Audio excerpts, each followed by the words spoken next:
ಎಲ್ರಿಗೂ ನಮಸ್ಕಾರ ಸ್ನೇಹಿತರೆ. ಇವತ್ತು ಮೀಡಿಯಾಗಳಲ್ಲಿ ವಿತಿನ್ ವೀಕಲ್ಲಿ ಏನು ಒಂದು 15,000 ಆಫ್ ಟೀಚರ್ ರಿಕ್ರೂಟ್ಮೆಂಟ್ಗೆ ಸಂಬಂಧಪಟ್ಟ ಹಾಗೆ ಒಂದು ಅಫಿಷಿಯಲ್ ನೋಟಿಫಿಕೇಷನ್ ಆಗುತ್ತೆ ಅಂತಕ್ಕಂಥ ಸುದ್ದಿಗಳು ಹೊರಬೀಳಲಿಕ್ಕೆ ಸಾಧ್ಯ ಆಯಿತು. ಅಟ್ ದ ಸೇಮ್ ಟೈಮ್ ಎಲ್ಲ ಪ್ಲಾಟ್ಫಾರ್ಮಲ್ಲೂ ಯೂಟ್ಯೂಬ್ ವಾಹಿನಿಯಿಂದ ಆ್ಯಂಡ್ ವಾಟ್ಸಪ್ಗಳಿಂದ ಟೆಲಿಗ್ರಾಮ್ಗಳಿಂದ ಆಲ್ಮೋಸ್ಟ್ ಎಲ್ಲ ಕಡೆ ಅದಕ್ಕೆ ಸಂಬಂಧಪಟ್ಟಂಥ ಎಲ್ಲ ಸುದ್ದಿಗಳು ಹೊರದಾಡ್ತಾ ಇದೆ. ಎಲ್ಲರೂ ಅವ್ರದ್ದೇ ರೀತಿಯಲ್ಲಿ ಒಂದು ಮಾಹಿತಿಯನ್ನು ಕೊಡ್ತಾ ಇದ್ದಾರೆ. It's A matter of welcome, ಅದು ಸ್ವಾಗತ ಮಾಡಬೇಕಾಗಿರ್ತಕ್ಕಂಥ ವಿಚಾರ. ಆದರೆ ಅಟ್ ದ ಸೇಮ್ ಟೈಮ್ ಇಲ್ಲಿ ತುಂಬ ಜನ ಈ 15,000 ಆಫ್ ಟೀಚರ್ ರಿಕ್ರೂಟ್ಮೆಂಟಲ್ಲಿ ಯಾವ ವಿಭಾಗದ ಹುದ್ದೆಗಳು ಇರುತ್ತೆ ಅಂತ ಕೇಳಿದ್ದಾರೆ. ಆದರೆ ಯಾವ ವಿಭಾಗದ ಎಷ್ಟು ಹುದ್ದೆಗಳಿದೆ ಅಂತ ಹೇಳಲಿಕ್ಕಾಗಲ್ಲ. ಯಾವ್ಯಾವ ವಿಭಾಗದ ಹುದ್ದೆಗಳಿದೆ ಅಂತ ಇಲ್ಲಿ ಹೇಳಲಿಕ್ಕೆ ಒಂದು ಪ್ರಯತ್ನ ಆಗ್ಬೋದು. ಅದಂತೂ ಒಂದು ಹಿಂಟ್ ಕೊಡ್ಬೋದು, ಯಾವ್ಯಾವ ಡಿವಿಷನ್ಗೆ ಇರ್ತೀವಿ ಹುದ್ದೆಗಳು ಅಂತ ಅಂದ್ಬಿಟ್ಟು. ಆ್ಯಂಡ್ ಬಿಫೋರ್ ದ್ಯಾಟ್ ನಿಮಗೆ ಇದೆಲ್ಲದರ ಬಗ್ಗೆ ಮಾಹಿತಿಯನ್ನು ಕೊಡಲಿಕ್ಕಿಂತ ಮುಂಚೆ ದಯಮಾಡಿ ನಮ್ಮ ವಾಹಿನಿಗೆ ಯಾರು ಇನ್ನೂ ಮೆಂಬರ್ಶಿಪ್ ಮಾಡ್ಕೊಂಡಿಲ್ವೋ ಆ ಮೆಂಬರ್ಶಿಪ್ ಲಿಂಕನ್ನು ಡಿಸ್ಕ್ರಿಪ್ಷನ್ ಬಾಕ್ಸಲ್ಲಿ ಕೊಟ್ಟಿದ್ದೀನಿ. ಒಂದ್ಸಲ ಕ್ಲಿಕ್ ಮಾಡಿ ಅದ್ರ ಜೊತೆಗೆ ಅಲ್ಲಿ ಮೆಂಬರ್ಶಿಪ್ ಮಾಡ್ಕೊಳ್ಳಿ. ಹಾಗೆಯೇ ವಾಟ್ಸಾಪ್ ಲಿಂಕ್ ಇದೆ, ಟೆಲಿಗ್ರಾಮ್ ಲಿಂಕ್ ಇದೆ, ಎರಡಕ್ಕೂ ಕ್ಲಿಕ್ ಮಾಡಿ ಜಾಯ್ನ್ ಆಗಿ. ಎವ್ರಿಡೇ ನಿಮಗೆ ಅಪ್ಡೇಟ್ಸು ಅವೈಲೇಬಲ್ ಆಗ್ತಾ ಹೋಗ್ತಾ ಇರ್ತಿದೆ. ನೋಡಿ, ಇಲ್ಲೊಂದು ಭಾಳ ಪ್ರಮುಖವಾದಂಥ ಒಂದು ಇನ್ಫಾರ್ಮೇಷನ್ ಇದೆ. ಇಲ್ಲಿ ಎಲ್ಲವನ್ನು ಹೇಳ್ಬಿಡ್ತೀನಿ ನಾನು. ರಾಜ್ಯದ ಸರ್ಕಾರಿ ಶಾಲೆಗಳಲ್ಲಿ ಅಂದರೆ ಇಡೀ ಎಂಟೈರ್ ಸ್ಟೇಟಲ್ಲಿ ಎಲ್ಲ ಇಲಾಖೆಗಳಲ್ಲಿ ಸುಮಾರು 3 ಲಕ್ಷ ಹುದ್ದೆಗಳು ಖಾಲಿ ಇರುವಂಥದ್ದು. ಅದರಲ್ಲಿ highest number of post vacant ಇರುವಂಥದ್ದು ಎಜುಕೇಷನ್ ಡಿಪಾರ್ಟ್ಮೆಂಟಲ್ಲಿ, ಆಯಿತಾ. ಹಾಗಾಗಿ ಸುಮಾರು 80,000ಕ್ಕೂ ಹೆಚ್ಚು ಪ್ರಾಥಮಿಕ ಹಾಗೂ ಪ್ರೌಢಶಾಲಾ ಶಿಕ್ಷಕರ ಹುದ್ದೆಗಳು ಖಾಲಿ ಇದೆ ದ ಓನ್ಲಿ ಎಜುಕೇಷನ್ ಡಿಪಾರ್ಟ್ಮೆಂಟಲ್ಲಿ. ಹಾಗಾಗಿ ಇದನ್ನು ನೀಗಿಸಲಿಕ್ಕೆ ಈಗ ಪ್ರಕ್ರಿಯೆ ಆರಂಭ ಮಾಡಲಿಕ್ಕೆ ವಿತಿನ್ ವೀಕಲ್ಲಿ ನೋಟಿಫಿಕೇಷನ್ ಮಾಡ್ತೀವಿ. 100 ಡೇಸಲ್ಲಿ ಅಪ್ಲಿಕೇಶನ್ ಕಲ್ಫರಿಂದ ಹಿಡಿದು ಟಿಲ್ ಎಕ್ಸಾಮ್ ತನಕ ಎಲ್ಲ ಪ್ರಕ್ರಿಯೆಯನ್ನು ಏನೆಲ್ಲ ಮಾಡಬೇಕು ನಮ್ಮ ಕಡೆಯಿಂದ ಎಲ್ಲ ಪ್ರಕ್ರಿಯೆಯನ್ನು ಮುಗಿಸ್ತೀವಿ ಅಂತ ಹೇಳಿದ್ದಾರೆ. ಅಂದರೆ ಓವರಾಲ್ ಇಲ್ಲಿ ಏನಾಗಿದೆ, ಸುಮಾರು 51,000 ಶಿಕ್ಷಕರ ನೇಮಕಾತಿಗೆ ಎಕನಾಮಿಕ್ ಡಿಪಾರ್ಟ್ಮೆಂಟು ತನ್ನ ಅನುಮೋದನೆಯನ್ನು ಕೊಟ್ಟಿದೆ. ಆದರೆ 51,000 ಮಾಡಲ್ಲ, ಯಾಕೆಂದರೆ ಅದು ಫಸ್ಟ್ ಬಜೆಟಲ್ಲೇ ಅವರು ಹಂತವಾಗಿ ಮಾಡ್ತೀವಿ ಅಂತ ಹೇಳಿದರು. ಈಗ 51,000ದಲ್ಲಿ ಮೊದಲ ಹಂತಕ್ಕೆ ದ ಫಸ್ಟ್ ಸ್ಟೇಜಲ್ಲಿ ಸುಮಾರು 15,000 ಶಿಕ್ಷಕರನ್ನು ಈಗ ಅಪಾಯಿಂಟ್ ಮಾಡ್ಕೊಳ್ಳಿಕ್ಕೆ ಈಗ ಡಿಸೈಡ್ ಆಗಿದೆ.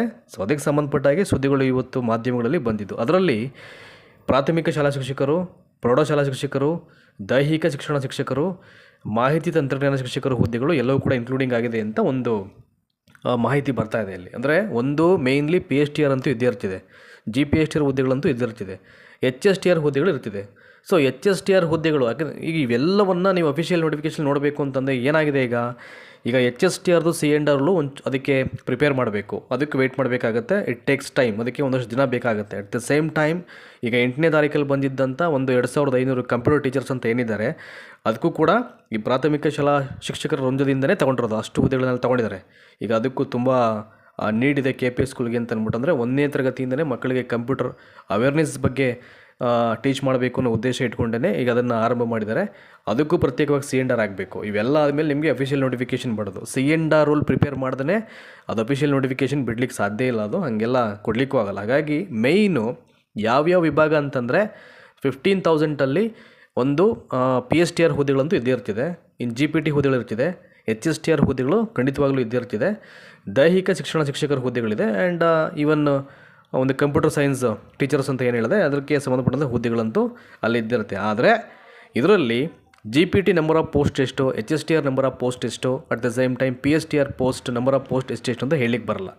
ಈ ಡಿವಿಷನ್ನಲ್ಲಿ ಹುದ್ದೆಗಳು ಇದ್ದೇ ಇರ್ತಿದೆ, ಈ ವಿಭಾಗದ ಹುದ್ದೆಗಳು ಇರ್ತಿದೆ. ನಿಮಗೆ ಯಾವ್ಯಾವ ಈಗ HSTRಲಿ ನಂಬರ್ ಆಫ್ ಪೋಸ್ಟ್ ಎಷ್ಟು ಅದಕ್ಕೆ ಗೊತ್ತಾಗಬೇಕು ಅಂತಂದರೆ ನೋಟಿಫಿಕೇಷನ್ ಬರಬೇಕು. ಅದನ್ನು ಎಕ್ಸಾಕ್ಟಾಗಿ ಯಾರೂ ಹೇಳೋಕ್ಕಾಗಲ್ಲ, ಇವನ್ ನಾನು ಅಂತಲ್ಲ, ಯಾರೂ ಅದನ್ನು ಹೇಳಲಿಕ್ಕೆ ಸಾಧ್ಯ ಇಲ್ಲ. ಅದನ್ನು ನೋಟಿಫಿಕೇಷನ್ ಬಿಟ್ಟಾಗ ಗೊತ್ತಾಗುತ್ತೆ ನಿಮಗೆ.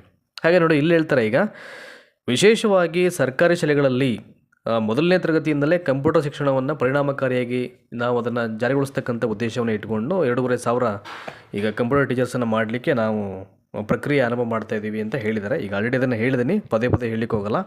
ಆ್ಯಂಡ್ ಇಲ್ಲಿ ನೋಡಿ, ಕೊನೆಯದಾಗಿ ಹೊಸ C&R ರೂಲ್ ನಿಯಮಾವಳಿಗಳ ಅಡಿಯಲ್ಲಿ PSTR, GPSTR ಹಾಗೂ HSTR ಹುದ್ದೆಗಳ ಸಂಪೂರ್ಣ ವಿವರಗಳನ್ನು ಶಿಕ್ಷಣ ಇಲಾಖೆ ಸೂಚನೆಯಲ್ಲಿ ಪ್ರಕಟಿಸಲಿದೆ. ನಾನು ಆರಂಭದಲ್ಲಿ ಹೇಳಿದ್ನಲ್ಲ, ಈಗ HSTR C&R ರೂಲ್ ಬರಬೇಕಾಗತ್ತೆ.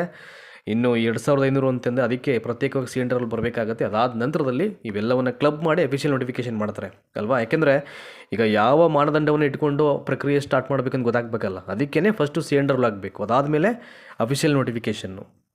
ನೋಡಿ, ಇಲ್ಲಿ ಕೊನೆಯಲ್ಲಿ ಹೇಳ್ತಾರೆ, ನೇಮಕಾತಿ ಪ್ರಕ್ರಿಯೆಯನ್ನು ತ್ವರಿತವಾಗಿ ಪೂರ್ಣಗೊಳಿಸಲು ಶಿಕ್ಷಣ ಇಲಾಖೆ ಈಗಾಗಲೇ ಸಿದ್ಧತೆಯನ್ನು ನಡೆಸಿಕೊಂಡಿದ್ದು ಅಧಿಸೂಚನೆ ಪ್ರಕಟವಾದ 2 ತಿಂಗಳೊಳಗೆ ಪರೀಕ್ಷೆಯನ್ನು ನಡೆಸಿ ಬಳಿಕ ಫಲಿತಾಂಶ ಪ್ರಕಟಿಸುವ ಗುರಿಯನ್ನು ಹೊಂದಿದೆ. ಅರ್ಥ ಮಾಡ್ಕೊಳ್ಳಿ, 100 ದಿನ ಅಂತಂದರೆ ತುಂಬ ಜನ ಈಗ ಅಲ್ಲಿಯೂ ಕನ್ಫ್ಯೂಸ್ ಮಾಡೋದು, ಹೆಂಗೆ ಸರ್ ಸಾಧ್ಯ 100 ದಿನ ಎಲ್ಲ ವೆರಿಫಿಕೇಷನ್ ಮುಗಿಸ್ಬಿಡ್ತಾರೆ, ಅಪಾಯಿಂಟ್ಮೆಂಟ್ ಲೆಟರ್ ಕೊಟ್ಬಿಡ್ತಾರೆ. ಹಂಗಲ್ಲ, ಅದು ನಾಟ್ ಲೈಕ್ ದಟ್. ನೋಡಿ, ಇಲ್ಲಿ ಇದೆಯಲ್ಲ, ಇಲ್ಲಿ ಅಧಿಸೂಚನೆ ಪ್ರಕಟವಾದ 2 ತಿಂಗಳೊಳಗೆ ಪರೀಕ್ಷೆಯನ್ನು ನಡೆಸಿ ಬಳಿಕ ಫಲಿತಾಂಶ ಪ್ರಕಟಿಸುವ ಗುರಿಯನ್ನು ಹೊಂದಿದೆ.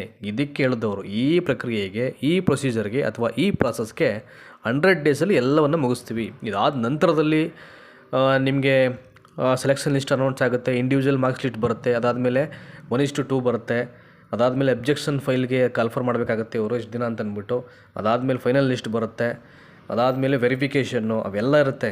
ನಾವೆಲ್ಲ ಸ್ಟಾರ್ಟ್ ಆಗಲಿಕ್ಕೆ ಮುಗಿಯಲಿಕ್ಕೆ ನಿಮಗೆ ಹೆಚ್ಚು ಕಡಿಮೆ 1 ರಿಂದ 1.5 ವರ್ಷ ಟೈಮ್ ತೊಗೊಳುತ್ತೆ. ಅದು ಸೆಕೆಂಡ್ರಿ, ಅದು ಆಯಿತಾ.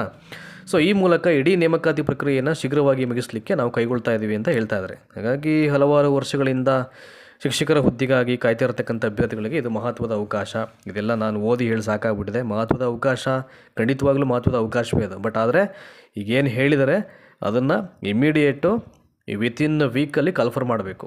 ಅವಾಗಷ್ಟೇ ಬಿಲೀವ್ ಮಾಡಲಿಕ್ಕೆ ಸಾಧ್ಯ ಆಗುತ್ತೆ. ಸುಮ್ಮನೆ ಎಲ್ಲ ಹೇಳ್ಬಿಟ್ಟು ಮತ್ತೆ ಏನಾದರೂ ಬೇರೆ ರೀಸನ್ಸ್ ಕೋಟ್ ಮಾಡಿ ಮರೆಮಾಚ್ತಕ್ಕಂಥ ಪ್ರಯತ್ನಗಳಾಗ್ಬಿಟ್ರೆ ಇನ್ನು ಯಾರೂ ಬಿಲೀವ್ ಮಾಡೋಕ್ಕಾಗಲ್ಲ. ಆ ಪರಿಸ್ಥಿತಿ ನಿರ್ಮಾಣ ಆಗಿಬಿಡ್ತಾರೆ ರಾಜ್ಯದಲ್ಲಿ.